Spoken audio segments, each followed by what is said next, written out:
नमस्कार मित्रों, आज इस वीडियो में हम बात करेंगे अगर वाहन का चालान कट जाता है तो कानूनी तरीके से उसको निरस्त कैसे करवाएं, यानी कैंसिल कराने का कानूनी तरीका क्या है। हम बात करते हैं मोटर यान नियम 1989 के नियम 139 यानी रूल 139 के बारे में, जो कि वाहन चालक या कंडक्टर को 15 दिन का समय देता है कि वाहन से संबंधित वैध दस्तावेज संबंधित कार्यालय में प्रस्तुत करके वाहन के चालान को निरस्त करवा सकता है। चलिए इसको हम विस्तार से समझते हैं। मोटर यान नियम 1989 का नियम 139 यानी रूल 139 के तहत वर्दीधारी पुलिस अधिकारी या राज्य सरकार द्वारा प्राधिकृत अन्य अधिकारी जैसे आरटीओ द्वारा वाहन चालक से या कंडक्टर से वाहन से संबंधित दस्तावेज की मांग की जाती है, जैसे पंजीकरण प्रमाण पत्र, ड्राइविंग लाइसेंस, परमिट, फिटनेस, बीमा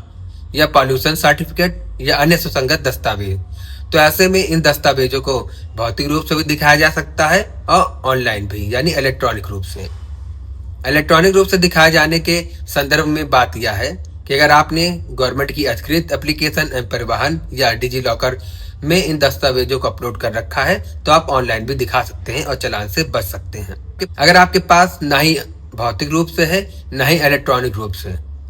और वह दस्तावेज आपके घर में रखे हैं, तो ऐसे में आपके पास 15 दिन का समय होता है कि इन दस्तावेजों को संबंधित कार्यालय में दिखाकर अपना चालान बचा सकते हैं। जब आप ये दस्तावेज संबंधित कार्यालय में दिखाते हैं तो वहां पे जांच होती है क्या ये दस्तावेज वैलिड हैं, यानी वैधता है या एक्सपायर हो गए हैं। अगर वैध होंगे तो आपका चालान बच जाएगा और जो दस्तावेज की वैधता समाप्त हो गई होगी उन दस्तावेजों के संदर्भ में जो जुर्माना होगा वो आपको देना होगा। अगर आप सही दस्तावेज यानी वैध दस्तावेज प्रस्तुत करते हैं फिर भी वहां पर आपकी समस्या का समाधान नहीं होता